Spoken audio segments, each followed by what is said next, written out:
মুহূৰ্তত আমি নগাঁও মহাবিদ্যালয়ত হঠাতে লগ পাইছোঁ এইবাৰ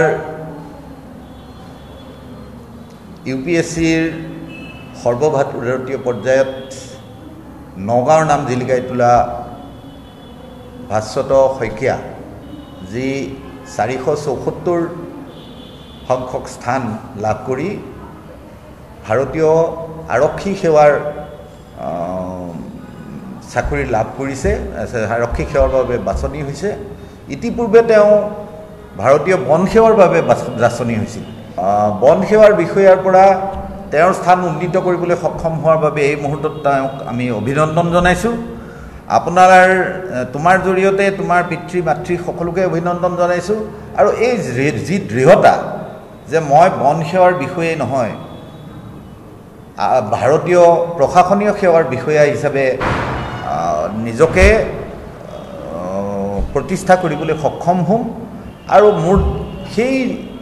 তাৰ বাবে যি অভ্যাস লাগে তাৰ বাবে যি অন্বেষণ লাগে যাৰ বাবে যি অধ্যৱসায় লাগে সেইখিনি কৰিবলৈ তুমি প্ৰস্তুত তাৰ কাৰণে আমি তোমাক প্ৰথমে অভিনন্দন জনাইছোঁ আৰু নগাঁৱৰ এই গৌৰৱ কঢ়িয়াই অনাৰ বাবে নগাঁওবাসীৰ হৈও তোমাক আমি ধন্যবাদ জনাইছোঁ আজি তোমাৰ অনুভৱটো কোৱাচোন যে তুমি এটা অনুষ্ঠানো আজি হেৰি কৰিলা ভাগ ল'লা যে আজি বিশ্ব গ্ৰন্থ দিৱস তুমি ভাবানে যে গ্ৰন্থৰ যি অভ্যাস পঢ়াৰ প্ৰতি যি আগ্ৰহ সেই আগ্ৰহে তোমাক IAS হোৱাত কেনেধৰণে পৰ্যায়ক্ৰমে সহায় কৰিছে বা তেনেধৰণৰ প্ৰতিযোগিতামূলক পৰীক্ষাৰ বাবে এই পঢ়াখিনি অতিকে প্ৰয়োজন বুলি তুমি গণ্য কৰা যে সেয়া নপঢ়িলেও হ'ব মোবাইল চালেও হ'ব সুন্দৰ প্ৰশ্ন আইনষ্টাইন এটা কথা কৈছিলে যে মই যদি এটা সৰু ল'ৰা এটাক যদি ডাঙৰ কৰিবলৈ হয় তেওঁক চাগে মই অকল মানে ষ্টৰী বুকে পঢ়িব দিম মানে সাধু কিতাপে পঢ়িব দিম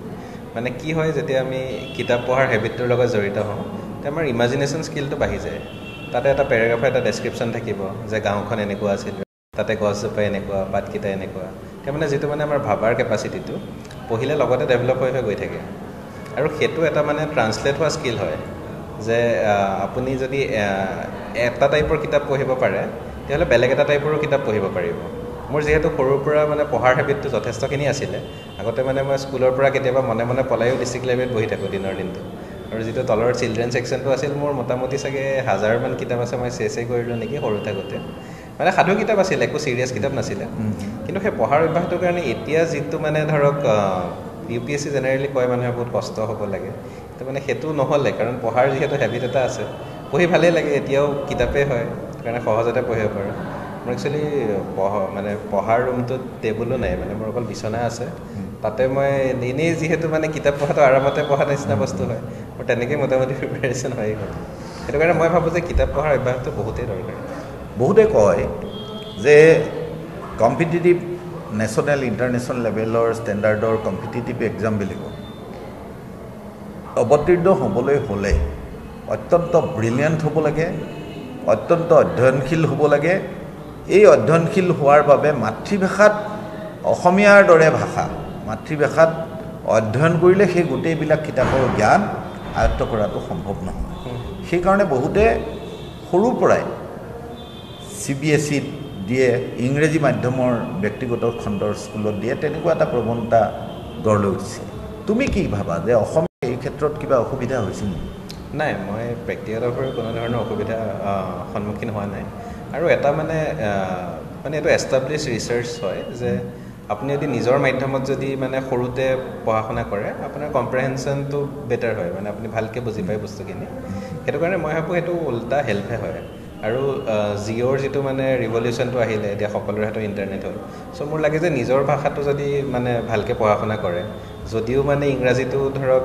এতিয়াতো দেখা যায় যে বহুত কেইখন স্কুলত ইমান ষ্ট্ৰং নহয় অসমীয়া মাধ্যমৰ কিন্তু এতিয়া বহুত মানে ইউটিউবত বহুত শ্ব'জ ইংলিছত এভেইলেবল আছে বা বিভিন্ন শ্ব'জ ফ্ৰীতে এভেইলেবল হয় সেইখিনিও যদি কোনোবা এজনে যদি চাই থাকে বা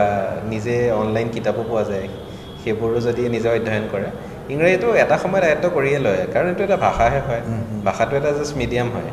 তাৰ মাজেদি আপুনি কি পঢ়ি আছে বা কি কোনখিনি থটছ আছে তাৰ বেকগ্ৰাউণ্ডত সেইটো বেছি ইম্পৰ্টেণ্ট হয় ভাষাটোতো মোৰ নালাগে যে ইমান ডাঙৰ এটা কিবা অন্তৰে হয় তাৰমানে মাতৃভাষা সাধুকথা এইবিলাকে তোমাক যিটো জ্ঞান অন্বেষণৰ বাট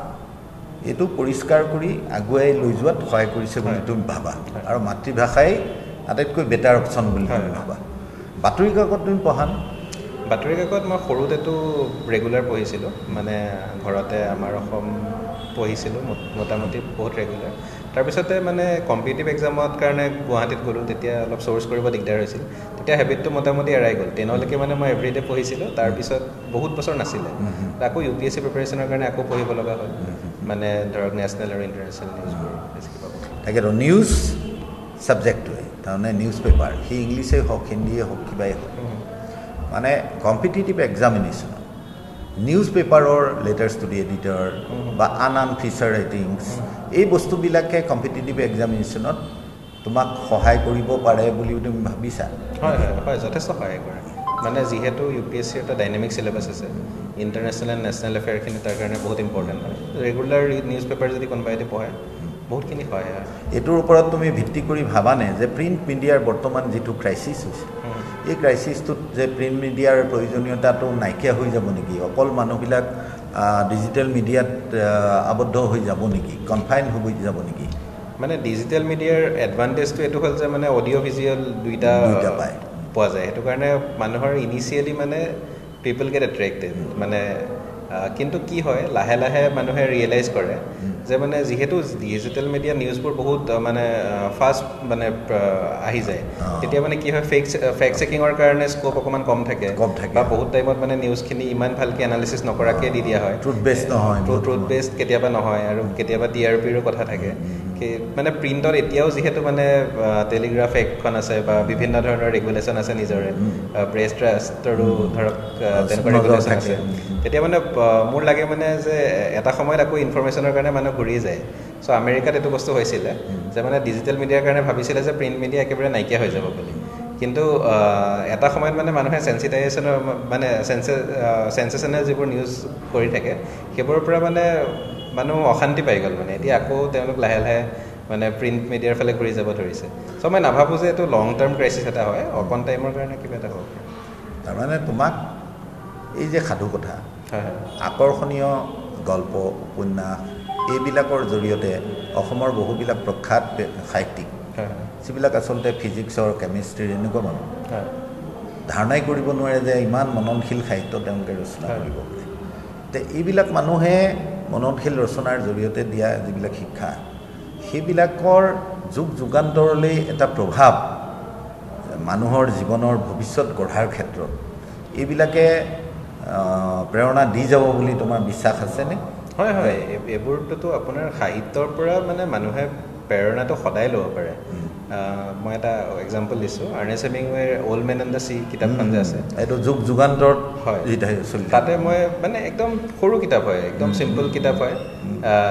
তাতে মানুহ এজনে মাৰ্লিন বুলি মাছ এটা ধৰিব যায় তাৰপিছত মাছটোৰ লগত ষ্ট্ৰাগল কৰে ঘূৰি আহোঁতে মানে মাছটো চাৰ্কে খাই পেলাই একো নাথাকে অকল হাড়কিডাল ঘূৰাই আনে কিন্তু তাৰ যিটো মানে ষ্ট্ৰাগল যেনেকৈ মানে গিভ আপ নকৰে যেনেকৈ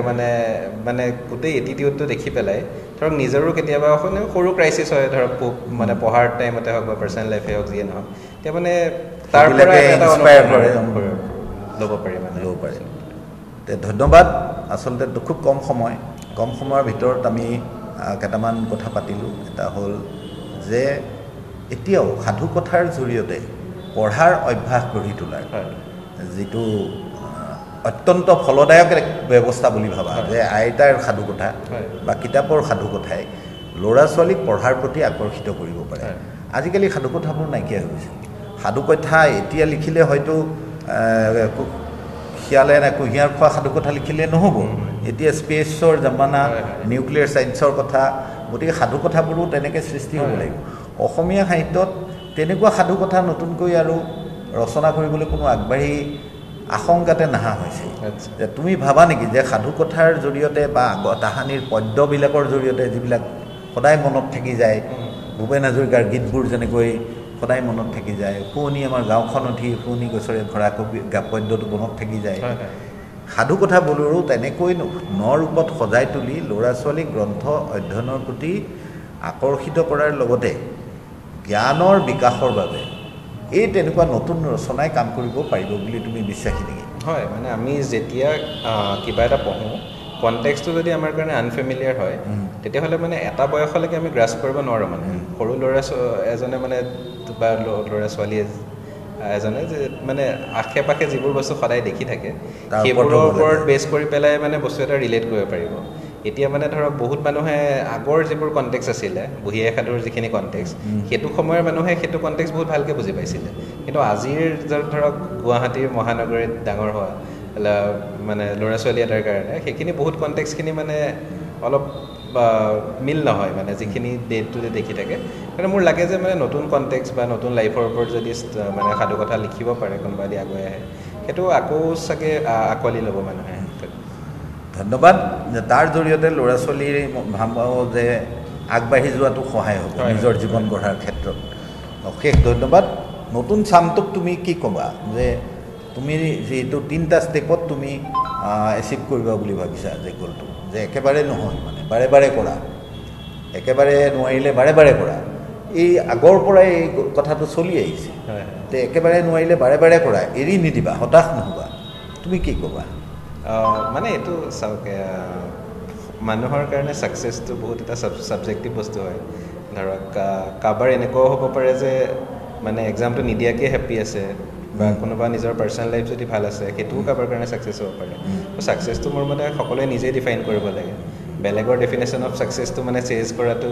মিনিংলেছ হয়, কাৰণ আমাৰ কাৰণে লাইফটো বহুত এটা প্ৰেচিয়াছ বস্তু হয়। আমি যদি বেলেগৰ ডেফিনেশ্যন এটা চেজ কৰি যদি গোটেই জীৱনটো যদি কটাই দিওঁ, তেতিয়াহ'লে মোৰ মতে এইটো ৱেষ্টেড লাইফ হয়। কিন্তু নিজে যিটো ডিচাইড কৰে যে মোক এইটো বস্তু লাগে, এইটো মোৰ কাৰণে ছাকচেছ হয়, সেইটো বস্তু যাতে নিজৰ অন্তৰৰ পৰা গোটেইখিনি সামৰ্থ্য দি